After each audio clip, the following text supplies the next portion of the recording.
کبھی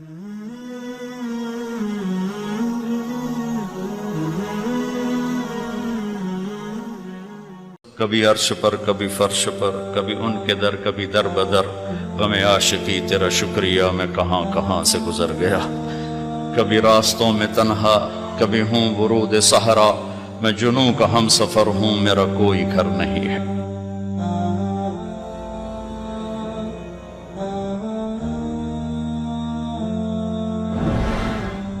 بسم اللہ الرحمن الرحیم، والصلاة والسلام علی رسولہ الکریم وعلی آلہ وصحبہ اجمعین۔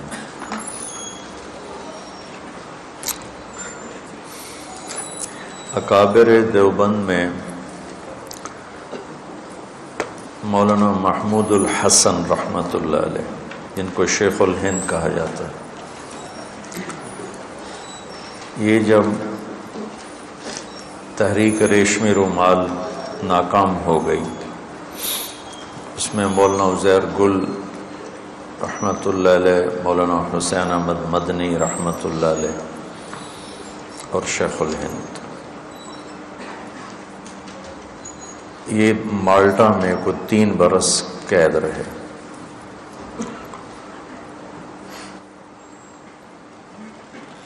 ان کو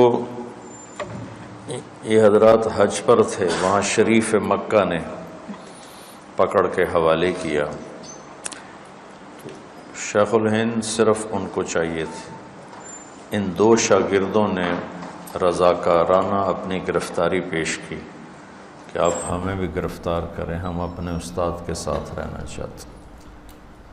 تو انہوں نے کہا بھی صحیح کہ آپ دونوں ہمارے مطلوب نہیں ہو، وہ کہا ہیں یا نہیں ہیں، ہم نے ان کے ساتھ رہنا ہے۔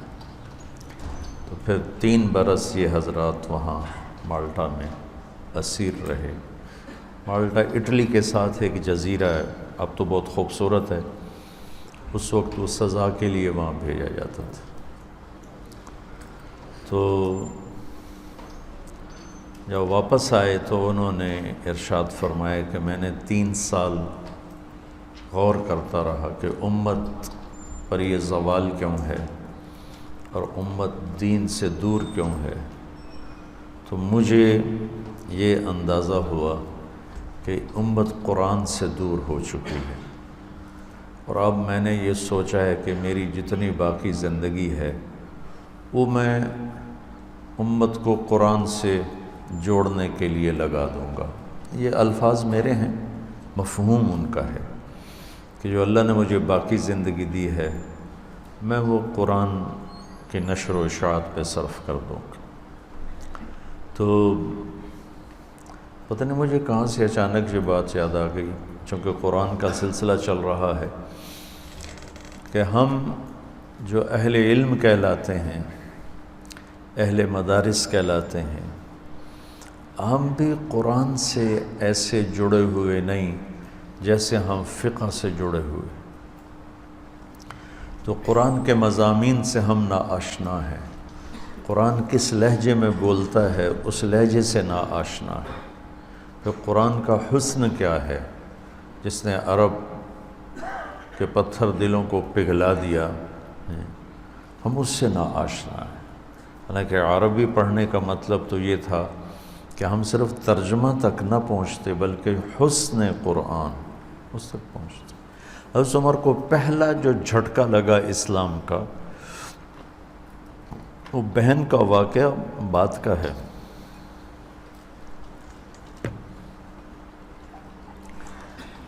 عرب یہ قریش رات کو اللہ کے نبی حرم میں آ کے قرآن پڑھتے تھے۔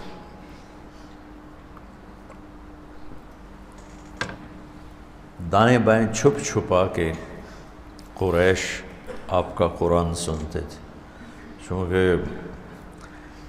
ولید بن المغیرہ جیسے نے کہا تھا ان فیہ لحلاوہ وان علیہ لطلاوہ وان اسفلہ مغدق واعلاہ مثمر وانہ لیعلو ولا یعلی وانہ لیحطم ما تحتہ۔ کافر کے تبصرہ ہے، کیا کمال کر دیا۔ تو ایک دفعہ حضرت عمر رضی اللہ عنہ پردے کے پیچھے چھپ کے کھڑے ہوئے تھے اور اللہ کے نبی نفل پڑھ رہے تھے. تو آپ اس دن الحاقۃ ما الحاقۃ وما ادراک ما الحاقۃ کذبت ثمود وعاد بالقارعۃ فاما ثمود فاہلکوا بالطاغیہ واما عاد فاہلکوا بريح صرصر عاتیہ سخر علیہم 7 لیال و8 ایام حسوما فترى القوم فيها صرعا كأنهم أعجاز نخل خاوية فهل ترى لهم من باقية وجاء فرعون ومن قبله والمؤتفكات بالخاطئة فعصوا رسول ربهم فأخذهم أخذة رابية إنا لما طغى الماء حملناكم في الجارية لنجعلها لكم تذكرة وتعيها أذن واعية فإذا نفخ في الصور نفخة واحدة. الفاظ کا ردم محسوس ہو رہا ہے؟ سبحان اللہ. اس میں موسیقی معلوم ہو رہی، کس طرح چناؤ ہے اور کس طرح ایک بہتا دریا ہے. وحملت الارض والجبال فدکتا دکتا واحدہ فیومئذ وقعت الواقعہ. حضرت عمر رضی اللہ عنہ مست ہوتے جا رہے ہیں. وانشقت السماء فهي يومئذ واهية والملك على أرجائها ويحمل عرش ربك فوقهم يومئذ 8 يومئذ تعرضون لا تخفى منكم خافية فأما من أوتي كتابه بيمينه فيقول هاؤم اقرءوا كتابي إني ظننت أني ملاق حسابي فهو في عيشة راضية في جنة عالية قطوفها دانية كلوا واشربوا هنيئا بما أسلفتم في الأيام الخالية وأما من أوتي كتابه بشماله فيقول يا ليتني لم أوت كتابي ولم أدر ما حسابي يا ليتها كانت القاضية ما أغنى عني مالي هلك عني سلطاني خذوه فغلوه ثم الجحيم صلوه ثم في سلسلة ذرعها 70 ذراعا فاسلكوه إنه كان لا يؤمن بالله العظيم ولا يحض على طعام المسكين فليس له اليوم هاهنا حميم ولا طعام إلا من غسلين لا يأكله إلا الخاطئون فلا أقسم بما تبصرون وما لا تبصرون. یہاں پہنچے تو عمر رضی اللہ عنہ دڑ ایسے کلام کی ہیبت، جو ذرا بھی ترجمہ نہیں سمجھتا، وہ الفاظ جس طرح آ رہے ہیں وہ دل کو ہلا دینے والے ہیں. ان کے منہ سے نکلا ما اشعرہ، کتنا بڑا شاعر ہے. اور وہ بیت اللہ کے پردے کے پیچھے چھپے ہوئے تھے اور اللہ کے نبی یوں وہاں کھڑے، تو ان کی زبان سے آہستہ سے ما اشعرہ. عین اس وقت میرے نبی نے یہ آیت پڑھی فلا اقسم بما تبصرون وما لا تبصرون انه لقول رسول کریم وما هو بقول شاعر قلیلا ما تؤمنون. تو ایک دم حضرت عمر کے منہ سے نکلا ما اسحرہ، اوئی ہوئی کتنا بڑا جادوگر اتنی دور سے میری بات کو سن لیا.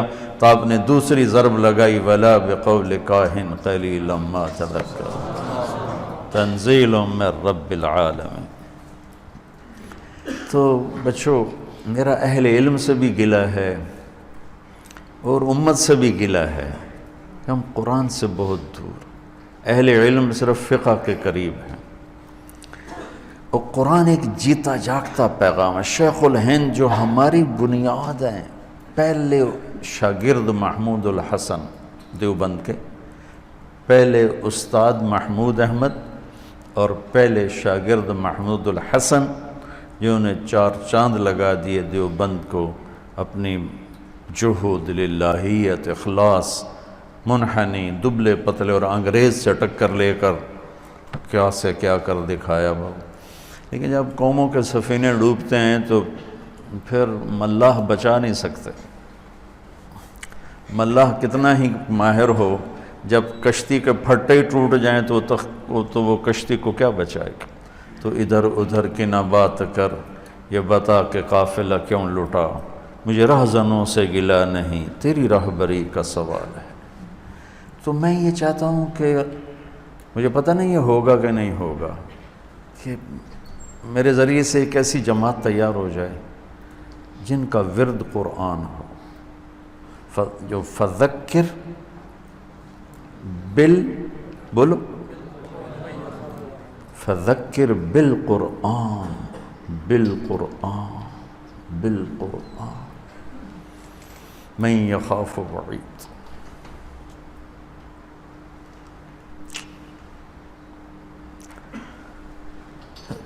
11 برس ایک بچہ فارغ کرتا ہے اور قرآن میں سے صرف جلالین، اس کے بھی 2 سبق، اور جلالین تک پہنچتے پہنچتے اتنا کچھ پڑھ چکا ہوتا ہے کہ دل ویسے ہی ٹھنڈا ہو گیا ہوتا ہے، ٹھنڈے لوہے کو پیٹنا اپنا ہی ہاتھ توڑنا ہوتا ہے۔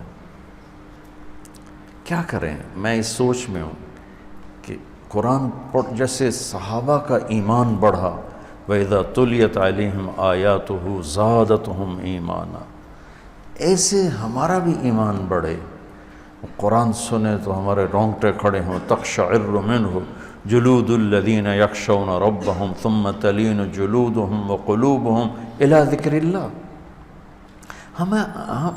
ہمارے ساتھ ایسا کیوں نہیں ہوتا؟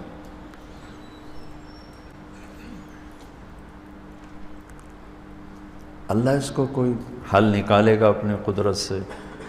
تو یہ تھوڑی سی ہم قرآن کی مجلس روزانہ بیٹھتے ہیں کہ کچھ اللہ کی کتاب سے کچھ رہنمائی مل جائے، کچھ سننے کو کچھ سنانے کو مل جائے۔ میں نے بتایا تھا یہ وہ علم ہے جس کو اللہ جنت میں کھولے گا۔ جنت میں ایک مجلس ہوگی صرف اہل علم کی، اور اس میں کوئی شامل نہیں ہوگا۔ وہاں اللہ تعالیٰ قرآن کا علم اپنے بندوں پر کھولے گا، ایک ایک لفظ پر علم کے سمندر کھلیں گے، اس میں جو بحث ہوگی اس کی لذت میں علماء کو جنت بھی بھول جائے گی۔ تو اب سارے کو تو بیان کرنا مشکل ہے، جو کچھ چیدہ چیزیں میری سمجھ میں آ رہی ہیں، مطالعے کا بھی وقت نہ ملتا، سر درد جان نہیں چھوڑتا ہے، تو دیکھتا ہوں تو اور بڑھ جاتا ہے۔ لیکن یہ دوسرے پارے کے شروع میں ایک جملہ ہے، وَكَذَلِكَ جَعَلْنَاكُمْ أُمَّةً وَسَطًا، یہ میں بیان کرنا چاہوں گا۔ لِتَكُونُوا شُهَدَاءَ عَلَى النَّاسِ وَيَكُونَ الرَّسُولُ عَلَيْكُمْ شَهِيدًا۔ یہ آیت نمبر 146 ہے، 43۔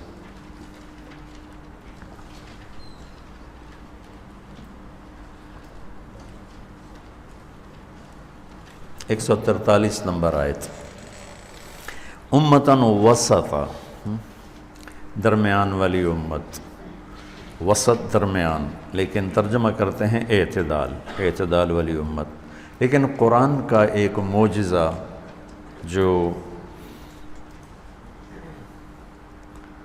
اس وقت جو میں بتانا چاہتا ہوں، جب قرآن اترا، سورہ بقرہ 10 سال میں اتری، سورہ بقرہ 10 سال، اور اس میں کوئی آیات نہیں تھیں، وہ تو جیسے آ رہی تھیں اللہ کے نبی لکھوا رہے تھے، پھر اس کے بعد اس کو آپ نے ترتیب دیتے تھے، یہ یہاں لکھ دو، یہ یہاں لکھ دو، یہ یہاں لکھ دو۔ بعد کے علماء نے آیات، صورتیں، رکوع، زیر زبر، پیش، جزم، یہ ساری چیزیں قرآن کی خدمت بعد میں کی۔ تو سورہ بقرہ کی 286 آیات طے کی گئیں، کافی بات کی بات۔ سورہ بقرہ کی 286 آیات طے کی گئیں۔ یہ جو امتاً وسطا، درمیان والی امت، اس آیت میں آئی جس کا نمبر ہے 143، جو 286 کا وسط بنتا ہے۔ یہ سمجھ میں آئے گا کہ آیت میں لفظ وسط آیا ہے تو اللہ نے اسی لحاظ سے اس کو وہاں فٹ کروایا کہ آدھی سورہ بقرہ امتاً وسطا۔ یہ قرآن کا حسن، قرآن کا اعجاز اور قرآن کا سحر ہے جو سر چڑھ کے بولتا ہے۔ میں نے چند دن پہلے بتایا تھا، ہر چیلنج دعویٰ ٹوٹا ہے، ایک چیلنج آج تک باقی ہے، فاتوا بسورۃ من مثلہ، اس قرآن جیسی ایک سورت لے کے آ جاؤ۔ آج کل کمپیوٹر کتنا تیز ہے، ایک سورت ایسی بنا کے دکھا دو، آج تک اس کو کوئی چیلنج نہیں کر۔ قرآن پہ اعتراض ہیں، ایسا ہے، تکرار ہے، اپنی طرف سے لکھا ہے، لیکن اچھا چلو اپنی طرف سے لکھا، تم بھی لکھ کے دکھا دو، آج تک نہیں ہو سکا۔ بہت پہلے سے اس کی کوششیں شروع ہوئیں۔ عبداللہ بن مقفع ایک ایرانی ادیب تھا، عربی کا باپ تھا، عربوں سے بھی آگے۔ اسے لوگوں نے کہا تو قرآن کے مقابلے میں کلام تیار کر، تیرا گھر ہم سونے سے بھر دیں گے۔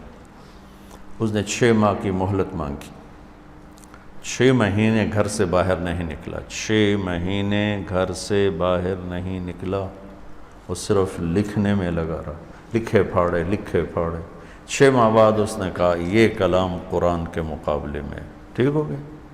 6 ماہ کے بعد گھر سے باہر نکلا، یوں گلی میں سے گزرا، کھڑکی کھلی تھی اور ایک بچی قرآن سامنے رکھ کے پڑھ رہی تھی، ادھر منہ کر کے۔ یہ یوں گزرا اور اس بچی نے پڑھا وَقِيلَ يَا أَرْضُ ابْلَعِي مَاءَكِ وَيَا سَمَاءُ أَقْلِعِي وَغِيضَ الْمَاءُ وَقُضِيَ الْأَمْرُ وَاسْتَوَتْ عَلَى الْجُودِيِّ وَقِيلَ بُعْدًا لِلْقَوْمِ الظَّالِمِينَ۔ یہ قرآن کی سب سے فصیح آیت ہے۔ قرآن سارا فصیح ہے، لیکن قرآن کی سب سے فصیح آیت، 19 الفاظ اور 21 اقسام بلاغت، 19 الفاظ میں 21 کے 22 اقسام بلاغت ہیں۔ اس کو صرف علامہ طنطاوی نے اپنی تفسیر میں پورا لکھا ہے، جس کا شوق ہو اس میں دیکھ لے۔ میں وہاں سے دیکھ کے آپ کو یہ بتا رہا ہوں، لیکن میں نے آج سے کوئی میرے خیال 25-30 سال پہلے دیکھا تھا، تو مجھے وہ یاد نہیں۔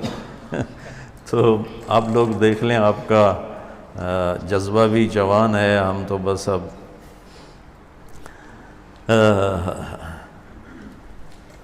تو وہ کہنے لگا یا اسفا ویلک یا ابن المقفع، تیرا ستیاناس و ابن مقفع، وہ تیرے 6 مہینے کے کلام کو تو یہ ایک جملہ کھا گیا، یہ ایک آیت ہے نا، ایک جملہ کھا گیا۔ وہ تو سمجھتا تھا نا، واپس گیا اپنے کلام کو پھاڑ کے کلمہ پڑھ کے مسلمان ہو گیا۔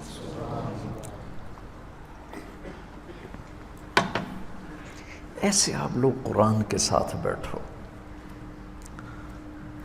کتنی عجیب بات ہے، پورے پاکستان میں ایک مدرسہ نہیں ہے جہاں تخصص فی القرآن ہو، تو پورے پاکستان میں ایک مدرسہ نہیں، وہ تخصص فی الفقہ جہاں مرضی چلے جائے، ہر جگہ ہو، ضرورت ہے، لیکن جو غلو ہے میں اس کی نفی کر رہا ہوں کہ ہم نے قرآن سے لینا ہے، حدیث پاک سے لینا ہے۔ فقہ تو اس کا قانون ہے، وہ تو آخری درجے کی چیز ہے۔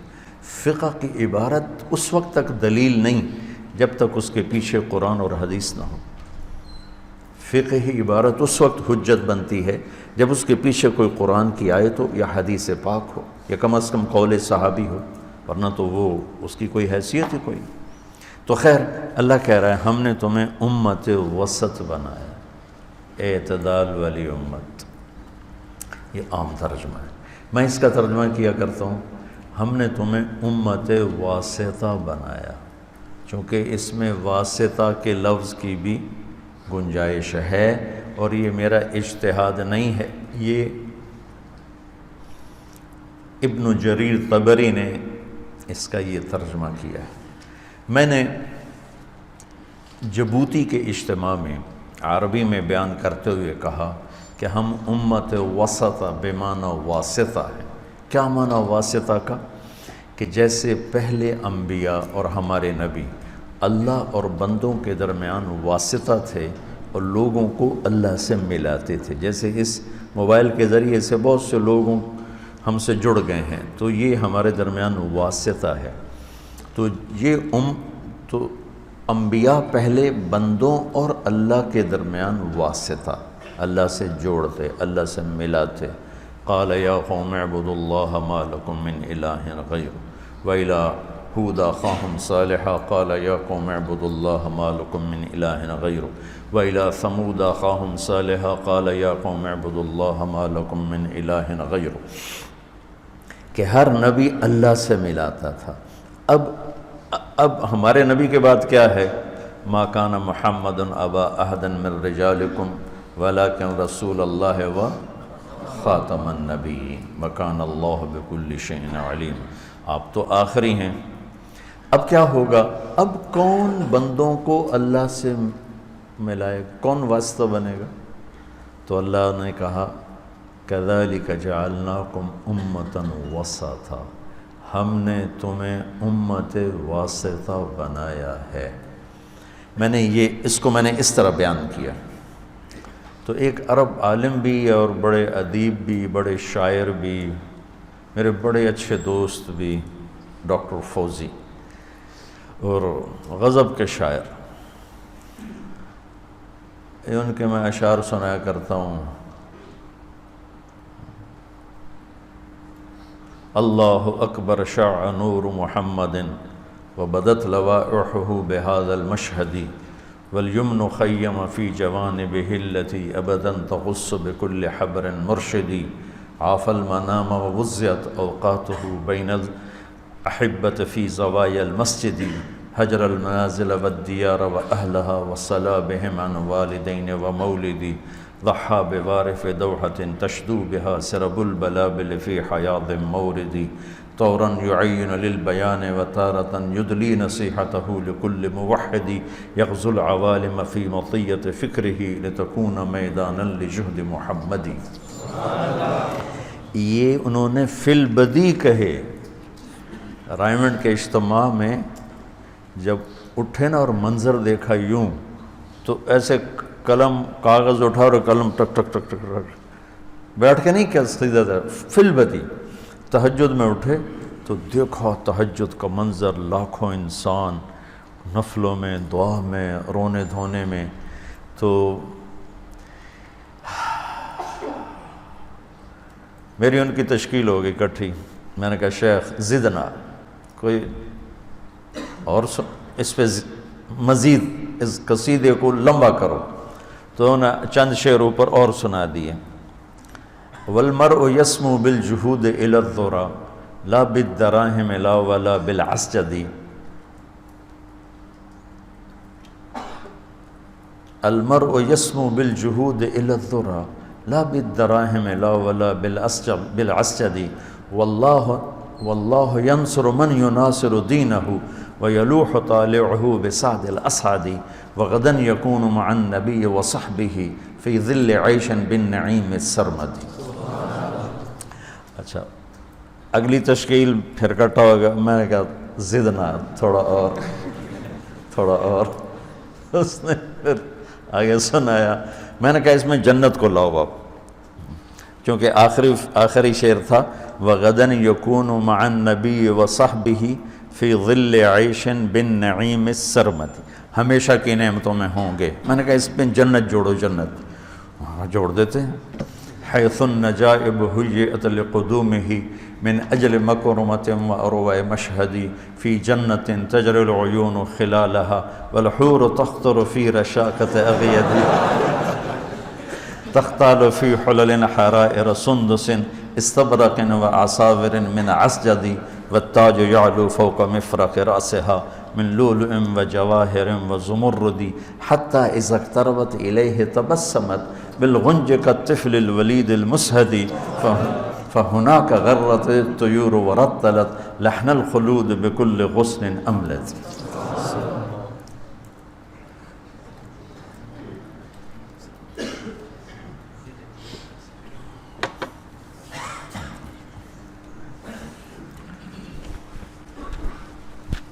کتنا بڑا چیپٹر ہے جنت، کہیں پڑھایا جاتا ہے؟ کتنا بڑا چیپٹر ہے جہنم، پڑھایا جاتا ہے؟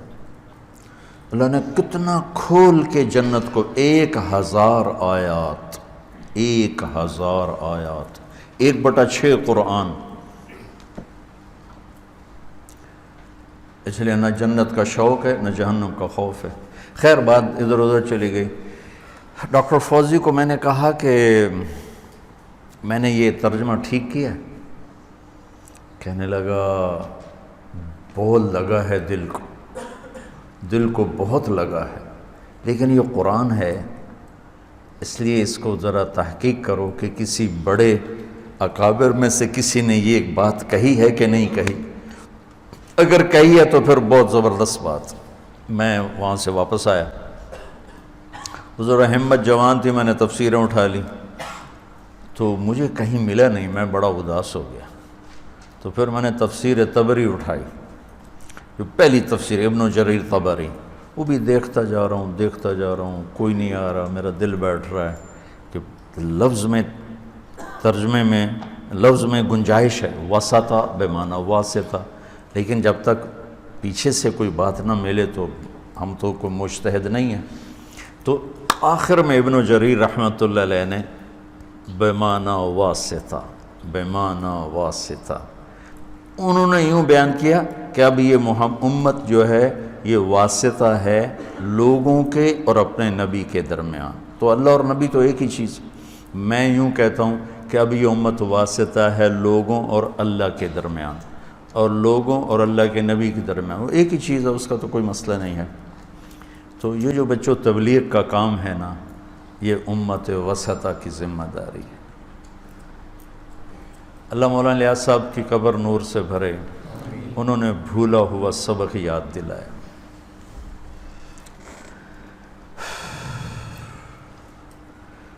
امت بھول ہی گئی تھی کہ اللہ کا پیغام سنانا بھی ہمارے ذمے ہے۔ عبادات بس اس حد تک بہت بزرگی سمجھی جاتی تھی کہ بہت بڑے بزرگ ہیں، سارا دن نفل پڑھتے ہیں، بے شک بزرگی ہے، سارا سال روزہ رکھتے ہیں، بے شک بہت بڑی بات ہے۔ لیکن جو اللہ نے ہمیں وظیفہ بخشا امتاً وسطا، کس لیے بنایا ہے امت واسطہ؟ لِتَكُونُوا شُهَدَاءَ عَلَى النَّاسِ، کہ تم لوگوں کو جا کر گواہی دو کہ اللہ ایک ہے، اس کی مان لو۔ اور ہماری گواہی سچی ہے یا جھوٹی ہے، گواہ کا سچا ہونا ضروری ہے، تو کتنے بڑی گواہی لائے کہ میرا نبی تم پہ گواہ ہے کہ تم سچے ہو۔ اللہ اکبر، ہماری صداقت پر ہمارے نبی کو گواہ بنا کے پیش کیا جا رہا ہے۔ وَيَكُونَ الرَّسُولُ عَلَيْكُمْ شَهِيدًا، وہ ہمارے اوپر گواہ ہیں کہ ہم سچ کہہ رہے ہیں۔ تو بچوں، میں یہ نہیں چاہتا ہوں کہ تم میرے پریشر میں تبلیغ میں جاؤ، میں یہ چاہتا ہوں کہ تم قرآن و سنت کو سمجھ کے اس کام میں جاؤ۔ اللہ تعالیٰ مولانا الیاس صاحب کے درجے بلند فرمائے، کتنا خوبصورت انہوں نے اس محنت کا تعارف کروایا، فرقہ واریت سے ہٹ کر اور اختلافی مسائل سے ہٹ کر، نفرتوں کے مضامین سے ہٹ کر، سب کو جوڑنے کے لیے خود چل۔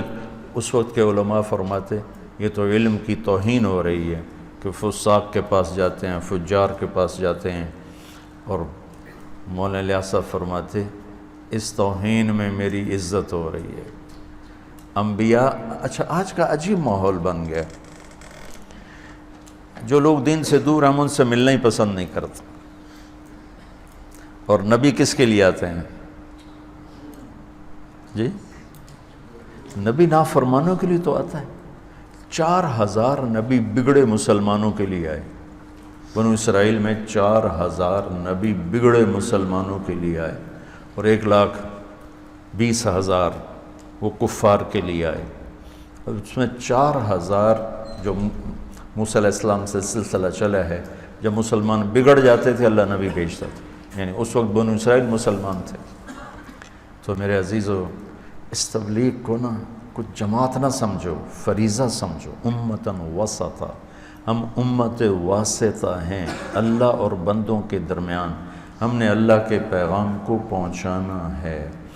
مدتوں بعد یہ مفتی زین العابدین صاحب رحمۃ اللہ علیہ خود سنایا، اور میں نے سنا کہ یہ امرتسر میں بڑے خطیب تھے، بڑے مقرر تھے، تو ان کو پتہ چلا کہ اس طرح کوئی مولوی صاحب تبلیغ کی بات کرتے ہیں، وہ دہلی گئے ہوئے تھے تو وہاں چلے گئے، تو فرمانے لگے، مولانا لیاز صاحب مجھ سے کہنے لگے مولوی صاحب تبلیغ کیا کرو۔ میں نے کہا جی میں تبلیغ کرتا ہوں، وہ چپ ہو گئے۔ تھوڑی دیر کے بعد مجھ سے پوچھا امرتسر سے لوگ کہاں جاتے ہیں تجارت کے لیے؟ کہا جی لاہور جاتے ہیں، کلکتہ جاتے ہیں، دلی آتے ہیں، بمبئی جاتے ہیں۔ ان کو کرایہ کون دیتا ہے؟ کہا جی ان کا وہ خود کرایہ خرچ کرتے ہیں۔ ان کے روٹی پانی کا انتظام کون کرتا ہے؟ کہا جی وہ خود کرتے ہیں۔ تو مولانا لیاز صاحب نے کہا مولوی صاحب میں کہتا ہوں ایسی تبلیغ کرو، کیونکہ اس وقت خطابت میں کیا ہوتا تھا، آنے جانے کا خرچہ، اکثر خطیب تو بیچارے غریب ہوتے تھے، تو کہاں سے ہر جگہ سے پیسے ان کی جیب میں ہوتے، بھی خرچہ بھی برداشت کرتے اور تقریر بھی کرتے۔ تو مفتی صاحب کا بھی یہی دستور تھا، بھی آنا جانا، خرچہ وغیرہ لینا، یہ سب کچھ۔ تو کہنے لگے میں سوچ میں پڑ گیا کہ یہ کیا کہہ گیا، کہ میں کہتا ہوں ایسی تبلیغ کرو کہ اپنی جیب سے خرچ کرو۔ کہ پھر میں رہا اور واپس آ گیا۔ شام کو میرا پتہ کیا کہ وہ کدھر ایک نوجوان آئے تھے، کہا جی وہ تو چلے گئے۔ کہا آدمی آتا ہے ضائع کر دیتے ہو۔ پھر ایک جماعت بنا کے بھیجی میرے پاس امرتسر کہ آپ کو مولانا لیاز صاحب بلا رہے ہیں۔ مولانا لیاز صاحب رحمۃ اللہ علیہ نے اپنی جان اپنے مال، اپنی جان اپنا مال، اور ایک پرانا سبق، تم مولوی میں تو غصہ بہت ہوتا ہے۔ وہ جو گورنمنٹ کالج لاہور میں جس نے مجھے تبلیغ میں لگایا، بچوں میں نے اس سے ننگی گالیاں دے کر اور دھکے دے کر کمرے سے نکالا اور ساتھ دھمکی دی، آئندہ تو میرے پاس ہے میں تیری ٹانگیں توڑ دوں گا۔ انہیں کیا مذاق بنایا ہوا ہے، ہر چوتھے دن منہ اٹھا کے آ جاتے ہو۔ تم اپنے آپ پر قیاس کرو، تمہارے ساتھ ایسا ہو کبھی ملو گے دوبارہ اس سے؟ ہمت ہے ملنے کی؟ اور وہ ہمارا سینئر تھا، ایم ایس سی کر رہا تھا، ہمارا فرسٹ ایئر، اس کا ایم ایس سی، اور وہ پورے کالج میں ٹاپ کرتا تھا، گولڈ میڈل لیتا تھا، اور چوتھے دن پھر آ کے وہ سلام کر رہا تھا۔ تو آخر میں بھی تو انسان ہوں، کوئی جانور تو نہیں ہوں۔ انہوں نے مجھے زمین میں دفن کر دی۔ یہ والا درد میں تمہارے اندر دیکھنا چاہتا ہوں۔ تم صرف میری نقل اتارو گے طارق جمیل کی طرح، ہم بھی مقرر بن جائیں، خطیب بن جائیں، ہمارے بھی آگے پیچھے لوگ ہوں، ہم سے تاریخیں لیں، یہ میں نہیں چاہتا۔ میں نے اس کے لیے کوئی کوشش نہیں کی تھی، میرے اللہ نے نظام چلایا، مجھے نہیں پتا میرے کسی استاد کی دعا لگی یا کسی اللہ والے کی دعا لگی۔ میں اپنی ذات میں جو کچھ ہوں وہ تم سے زیادہ میں اپنے آپ کو جانتا ہوں۔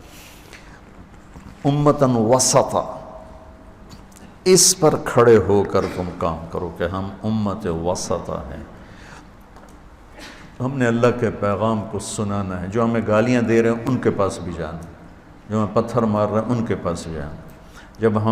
جب میں 3 چیلے کے لیے نکلا تو ادھر حجرہ شاہ مقیم کی طرف گاؤں تھے، تو اس میں ہم پہنچے۔ میرا پہلا سفر رائمنڈ سے، تو ایک گاؤں میں پہنچے تو مولانا صاحب بریلوی تھے، انہوں نے آتے ہی ماں بہن کی گالیاں اور بستر اٹھا کے باہر پھینکے، اور مسجد میں کھڑے ہو کے ماں بہن کی گالیاں، اور کہیں تم کافر ہو، تم نبی کو نہیں مانتے، تم گستاخ رسول ہو۔ اچھا سارے جماعت والے سارے چپ، اور جو امیر تھے وہ کہے بھائی استغفار کرو، بھائی استغفار کرو۔ میں پہلا آدمی ہوں، اب میں 2 تصویریں دیکھ رہا ہوں، میں نوجوان ہوں، 18 سال میری عمر ہے، اور میں 2 تصویریں دیکھ رہا ہوں۔ ایک تصویر دیکھ رہا ہوں کہ ایک شخص عالم کا دعویٰ کر کے ماں بہن کی گالیاں دے رہا ہے، جو ایک عام شریف آدمی بھی نہیں دے سکتا، اور پردیسیوں کو کہہ رہا ہے چلو سرو تمہارا اختلاف ہے تو کہہ دو بھائی تم نکل جاؤ، نہیں، بڑی بڑی گالیاں غلیظ۔ اور ادھر جو تصویر نظر آ رہی ہے وہ چپ توبہ کر رہے ہیں، استغفار کر رہے ہیں، ذکر کر رہے ہیں۔ مجھے کچھ نہیں پتہ دلائل کیا ہیں، میں نے صرف اس جماعت کے صبر کو دیکھ کر کہا یہ لوگ سچے ہیں، یہ جھوٹا ہے، کہ حق والے یوں گالیاں نہیں دیتے۔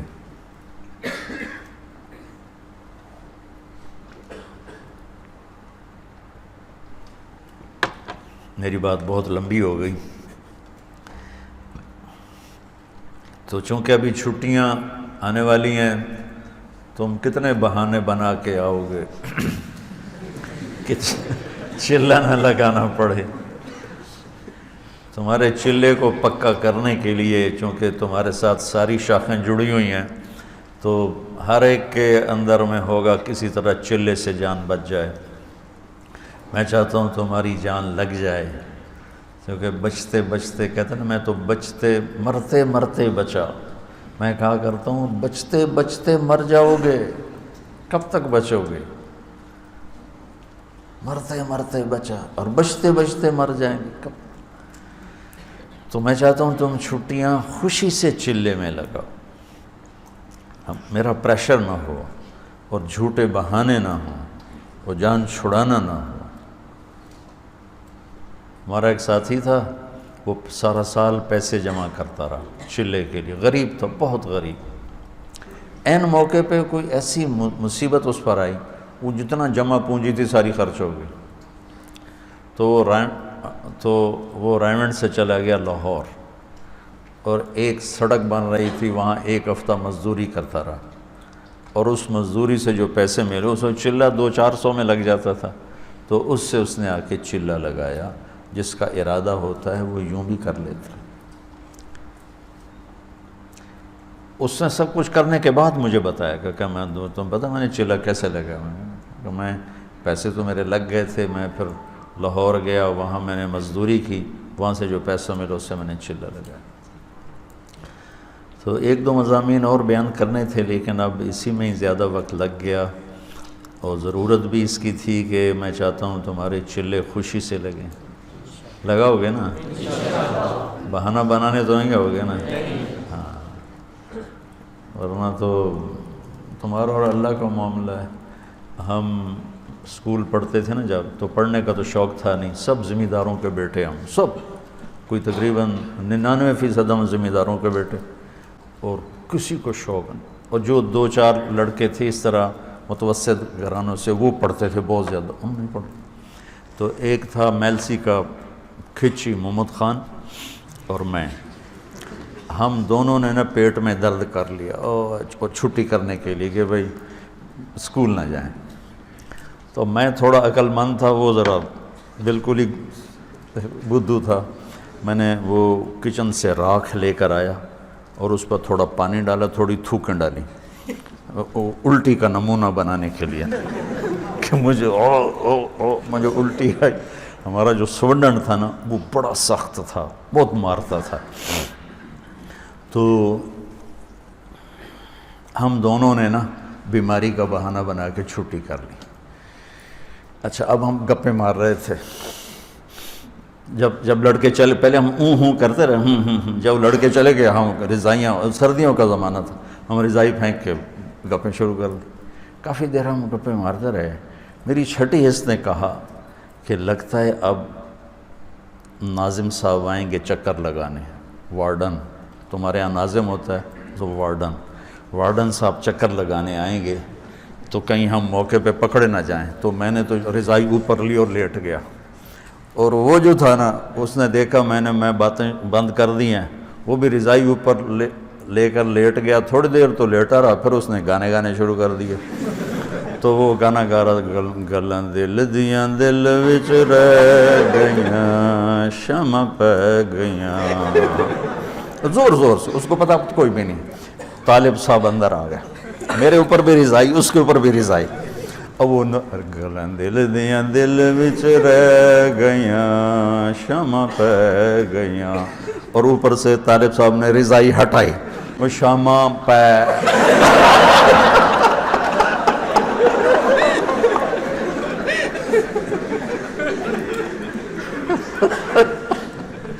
اس کی اتنی ٹھکائی کی، انہیں اتنی ٹھکائی کی، میں تو پہلے سے ہوشیار تھا، لہذا میری تو جان بچ گئی۔ تو میں نہیں چاہتا ہوں تم محمد خان بن کے مجھے دکھاؤ، اس لیے میں نے اسی ایک آیت کو لمبا کر دیا۔ تو برائے مہربانی بچوں، اللہ کے واسطے ڈنڈی نہ مارو، ڈنڈی۔ ہم رائمنڈ میں پڑھتے تھے، مشقت کی انتہا دیکھی، اور جب چھٹی ہوتی تھی جی چاہتا تھا گھر چلے جائیں، اتنے تھکے ہوتے تھے کہ جی چاہتا تھا گھر چلے جائیں، لیکن اسی بات پر کہ شاید کچھ اللہ سے مل جائے اپنے آپ کو گھسیٹ کے چلے پہ نکلتے تھے۔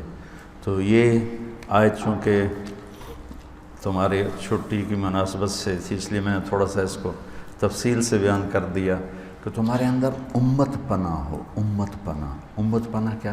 دیکھو، ہم اہل السنت والجماعت کی جو تعبیر علماء دیوبند نے کی، ہم اس پہ راضی ہیں۔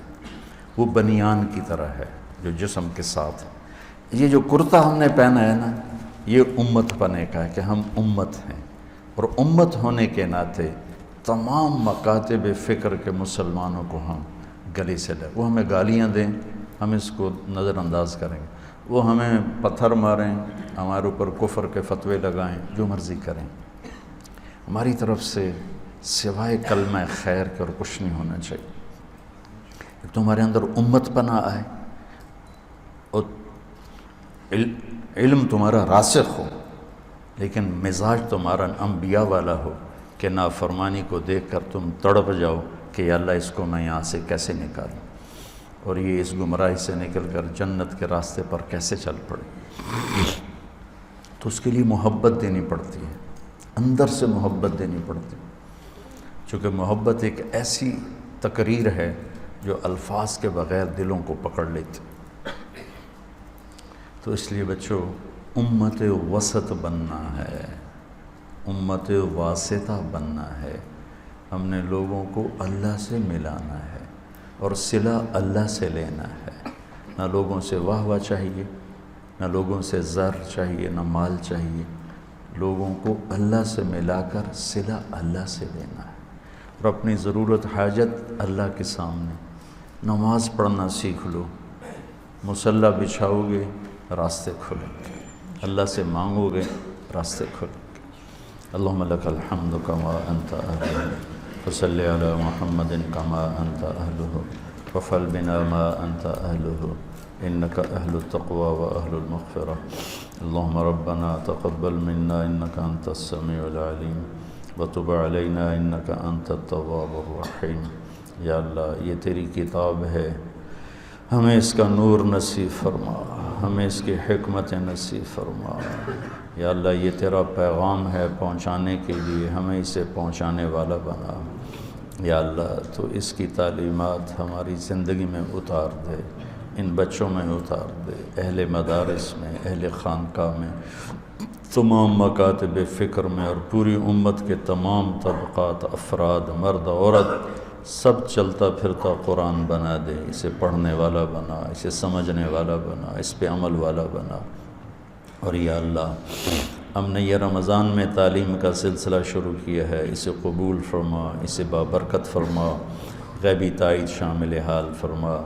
رمضان میں تو نے انبیاء کے اوپر کتابوں کو اتارا، یا اللہ تو اس مبارک مہینے میں ہمارے سینے پر علوم کا فیضان فرما، علوم کا نزول فرما۔ من عندک من لدنک کا ہمارے اوپر فیضان فرما، من عندک من لدنک کا ہمارے اوپر فیضان فرما۔ جتنے تیرے بندے بندیاں روزے رکھ رہے ہیں قبول فرما، جتنے لوگ دعائیں مانگ رہے ہیں سب کی قبول فرما، جتنے حرمین میں پہنچے ہوئے ہیں ان کی حاضری قبول فرما، جتنے تیرے راستے میں چل رہے ہیں ان کی سفر قبول فرما۔ یا اللہ، اور ان سارے بچوں کو، یہ ہمارا سرمایہ ہے، ہمارا ذخیرہ آخرت ہیں، انہیں پھلدار سایہ دار درخت بنا، انہیں امت میں مثبت کردار ادا کرنے والا بنا، انہیں پیغام حق سنانے والا بنا، نبوت والے جذبے کے ساتھ، نبوت والے اخلاق کے ساتھ، نبوت والے طرز پر ان کی زندگی کو قائم فرما۔ ان سب بچوں کی توفیل ہمیں بھی قبول فرما۔ وصلی اللہ تعالی نبی الکریم۔